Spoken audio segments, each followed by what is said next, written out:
Tnad Tnad ya kamadan yalekai hajeri salen. Kikubor Kiba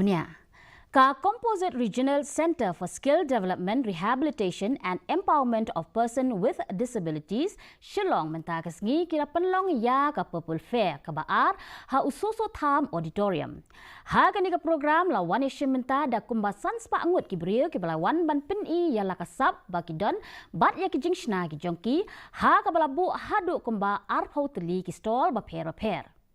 Haba ajing keren haga ni ka program Myntri ka Tnad Social Welfare uba Paul Lingdo ula kentu ya ka emlang ka saklang ba kindom iben ya ki bril ki badon jing Duna ha ki Dkhot met. Myntri ula Pynbna ba ka sorkar ka lamang ya ka jaka ka bahe kumba shiphau akar ha New Shalong na ka Bynta bante ya ka CRC bat ya ka Commissioner Office Bapura bat ka donru ka jing temu bante ya ka State Stadium na ka Bynta ke badon jing Duna ha ki Dkhot met ha ka jing lut jing sep ka ba ars pa keluar tingka kenang bakan la ban ajing syakri ya ki nong ya lek kai ki badon jing Duna ha ki Dkhot met bat ban kershan ya ka National Games ha usnam ar hajar ar penyo. And will soon allot 10 acres of land at New Shillong for a permanent building of the CRC. It's a 200+ crore project,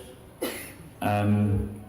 we look forward to seeing that persons with various disabilities will also be able to make use of this sports stadium meant especially for them,